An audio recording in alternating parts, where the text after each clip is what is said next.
Hi, I'm Elena, and I got stuck in a parking lot with my crush. Sounds juicy, right? It definitely was. It was the summer after 10th grade, and my very best friend Rachel and I were learning to drive. But she said that she had a great idea. As much as I loved Rach, the very idea of her great ideas horrified me. But before I could try to talk her out of whatever it was, she pulled into the dump. The dump is haunted, was all I managed to choke out. But Rachel just laughed and said, I've got a great idea for TikTok. We'll be in and out before you know it. I sighed. I just started recording Rachel when I heard a loud rustle. Felt like someone was watching us. I looked around nervously, but Rachel kept demanding my attention. Suddenly, there was a loud crash through the entire building, and I screamed. Then I heard footsteps, loud, echoing footsteps, coming closer. Steven? Standing just behind me was the man of my dreams. As I stumbled away from him, he put his arm around my waist to stop me from falling. Whoa,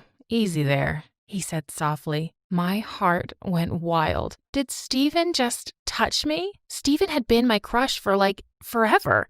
He told us he'd seen her car parked outside and wanted to check if she was okay. What an absolute sweetheart. She laughed and said our car had broken down. What? She winked at me. What was she doing? Then, Steven turned his glorious eyes to me.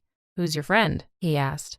My heart broke at his words. He didn't even recognize me. She's Elena, you idiot. She goes to our school. She's in our grade. Don't tell me you've never seen her. Rachel laughed, and I just wanted the ground to swallow me whole. Steven looked a bit embarrassed and smiled at me. He asked if we were done with the TikTok. I'll drop you guys at home and have someone come for the car, he offered, like the gentleman he was. Rachel was thrilled. Clearly, she'd hoped he'd ask. We started towards his car when suddenly Rachel remembered she'd forgotten her wallet in the car. I'll catch up with you, she said, and sprinted away before I could say anything. With butterflies in my stomach, I walked beside him toward the parking lot, which was below the mall. I shivered as we went below. It truly felt like a scene out of a horror movie, but I felt safe with Steven. There was a buzzing throughout the entire parking lot, and then there was a loud crash. We dropped to the ground, afraid that it was an earthquake, but I quickly realized what it was. I ran upstairs to try and leave, but the door was closed and locked. We were trapped. I banged on the door as loud as I could, but I knew that it was no use. There was nobody to hear our screams for help. I checked my phone.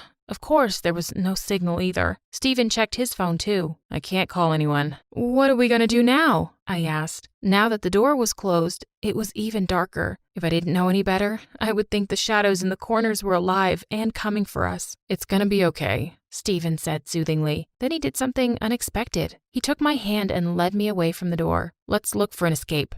We started exploring. My heart hammered wildly, and electricity seemed to run up my arm from the hand he was holding. Yes, I was stuck in an awful place, but I was holding Steven's hand. We looked for a way out, our hands clasped together the whole time. I wanted this moment to last forever, but then I saw a narrow ledge next to a window a few feet above us. If we climb to that, we can yell for help, I said. Steven wasn't sure, but we managed to pull ourselves up. There was an alley running just behind the mall, but it was too risky to jump. That's when I noticed a man sleeping next to the dumpster. He looked homeless. He had a thick beard and his clothes were torn. Hey, you! I yelled as loudly as I could. The man woke up, but he seemed very angry and started cursing. We're stuck up here. Can you please call somebody for help? I said when he saw us. The homeless man said, Give me some money and I'll let you out. What a selfish jerk. I didn't have any money, so I turned to Steven. He shook his head. No money, no help, the homeless guy said and walked off. I wanted to cry in frustration. Suddenly, the stool I was standing on shook, and my left foot slipped, making me fall off. I screamed. I fell into Steven's arms, and he didn't let me go. When I looked up, his eyes stared into mine. He looked so strong and handsome. We stayed like that for a moment, and I almost thought he would kiss me. I wanted him to kiss me so bad, but the moment was interrupted by a loud horn. I looked at him in horror, but he looked like he hadn't even heard it. Was my imagination playing tricks on me? I looked around, shivering slightly in the cold. The place was getting really scary, and I couldn't wait to get out. I had the feeling of being watched again. To distract me, Steven offered to play some songs on his phone. I recognized the first one right away. It was one of my favorite singers. Just then, the music turned to static, and scary voices came out. That's weird, Steven said, frowning at his phone. I clutched his arm tighter, terrified. Steven told me to stay where I was, while he went to look for his car. We would be safer inside it, he assured me. I wanted to go with him, but my ankle hurt from falling. After he left, I sat on the floor when I noticed a shadow move. I froze. Then, all of a sudden, a huge black figure raced toward me. I turned around to run, but fell flat on my face. Panic welled up, and I started to scream and cry. "No, please," I begged out. What I heard next was the sound that terrified me worse than any ghost ever could. I heard loud laughter. I opened my eyes and saw that it was Rachel. She was clutching her stomach and had tears rolling down her cheeks. She was laughing so hard. Steven stood next to her. He wasn't smiling, but of course, he'd been in on the joke the whole time. Worst of all, I saw one of Rachel's hands was in Steven's pocket, and she was holding a video recorder in the other hand. "Rachel, why would you do something like this?" I cried. I couldn't believe it. "You're such a loser for even falling for this," she said. I started to cry harder. I couldn't help myself. My best friend had betrayed me, and she seemed to be enjoying my misery. "Why did you do it?" I asked. "Don't take it personally," she said, rolling her eyes. "You were just easy bait because you're such a scaredy cat." I ran out of the parking lot in tears and called my older sister to come pick me up. There was no way I was going anywhere with those two. Before the day was out, the video was already on TikTok. By the next day, it had gone viral, and I was the school's laughing stock. While this was happening to me, Steven avoided me like the plague.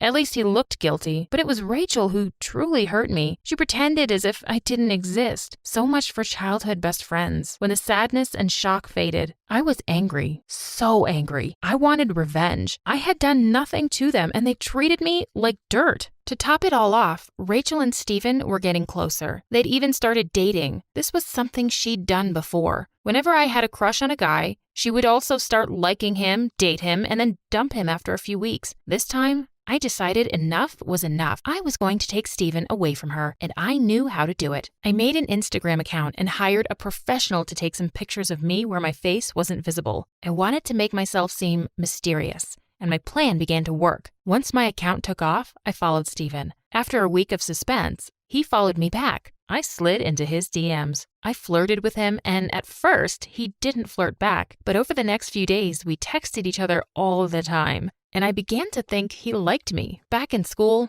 I was still a big joke, and Rachel encouraged the meanness. I couldn't understand why she hated me so much all of a sudden. I tried to find comfort in the fact that I was going to have my revenge soon. Steven texted me without fail every day, and soon enough, I realized he had feelings for me. He had told me literally everything about himself. The only problem was that I was afraid I would fall for him again. He was such a sweetheart. My heart fluttered every time he messaged. But this was revenge. No mercy. Then I decided it was time to test my power. When he was sitting with the other jocks and Rachel, I texted him asking him to meet me outside. He immediately left the table without telling Rachel or the others anything. I laughed for the first time in days. Revenge was mine. 2 days before the homecoming dance, the time I had set for completing my revenge, I was cleaning my locker when I saw Steven. The hall was empty. I ignored him, but to my surprise, he walked up to me to talk. "Hi, Elena," he said shyly. I had no intention of talking to him and walked away. That night, Mom peeked into my room and said, "There's someone here to meet you." But when I went to the door, there was nobody there, just a small note on the doormat next to a big, beautiful sunflower. It said, "I'm sorry, Elena, for everything that happened. I know it's no excuse, but I had no idea that things would go this far. I wish I had known you before. I know you will never forgive me now." Even though it wasn't signed, I knew immediately that Steven was the one who'd sent it. But why was he apologizing to me after all these months? My heart melted. I was pretty sure Rachel was the one who had convinced him to prank me. I could forgive him. The day before homecoming, I texted him from the anonymous account and confessed to liking him. He said he liked me too. I told him that if it was true, he would have to break up with his girlfriend and take me to the dance instead. He agreed immediately. It'd be so great when he saw I was behind the account and that I'd forgiven him, I thought to myself. I was finally going to date him, and Rachel would get what she deserved. It was the day before the homecoming dance. Today, all of my plans would come into play. First, I rushed to school and waited for the cheerleading practice to start. While Rachel was practicing, I emptied the shampoo bottle she carried and filled it with instant blue hair dye.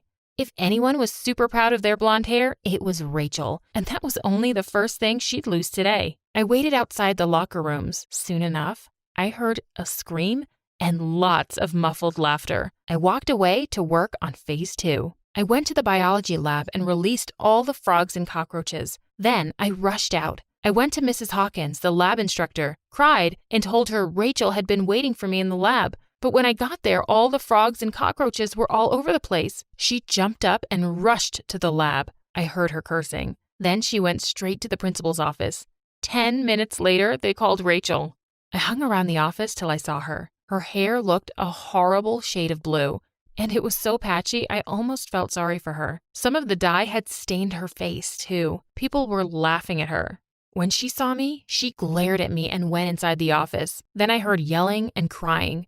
10 minutes later, Rachel rushed out crying. "You did this!" she yelled. She had been banned from the dance. Finally, it was lunchtime, time for the icing on the cake. As Rachel sat complaining and crying, Steven got up and tried to leave. Obviously, Rachel tried to throw a huge tantrum, but he just shook her off and loudly said, "We're over." Everyone heard. The next day was the homecoming dance, and Steven messaged that he had a huge game before it. He said scouts from huge colleges would be there. I told Steven that even though I wouldn't be able to come to see his game, I was definitely cheering for him. My plan was, he wouldn't see who I really was until the dance. On my way to the game, I saw 2 of the football players who were really close friends with Steven. They were talking about Rachel and Steven. I got closer to hear. "Damn shame that he broke up with Rachel like that," one of them said. "I'm not really surprised. Remember what he did to that freak Elena? His idea for that prank video was genius. He's planning to try out another epic idea on her." He what? I couldn't believe what I was hearing. It was Steven's idea all along, and he was planning to prank me again? I felt like someone had punched me in the stomach. He had almost tricked me again. Just then, my phone buzzed with Steven's text. "Can't wait to see you." I texted him a location and asked him to meet me there. I deleted my Instagram account as I walked out of the locker room. I knew exactly how I would come clean to Steven. I rushed home and grabbed a few cameras and my Wi-Fi device. On the way, I made a quick stop to the toy store. Then I rushed over to where it had all started, the dump. It was evening and the place looked as haunted as ever. But today, I wasn't scared at all. Before he got there, I fitted the cameras in the garage and connected them to my phone. Finally, he walked in, calling me to come out. As soon as he walked in the door, it crashed and locked behind him. On my phone, I heard him laughing. "You naughty girl," he said, looking around for me. I hit play and a recording began playing in the garage. I told Steven who I was, and suddenly I noticed his expression change. He got angry and started yelling for me to let him out. My recording kept playing. "Guess who you shouldn't have told about your fear of spiders?" it went on. Suddenly, Steven stopped yelling. By now, Steven was begging, but it was too late. I released the toy spiders. I'd gotten the biggest, hairiest ones I could find. I heard him screaming, begging, and apologizing to me. The spiders crawled towards him. I waited for him to realize before I pressed the button that would live stream everything to the big screen that had been set up for the big game tonight. That should make it easier for them to find him. I heard his scream as I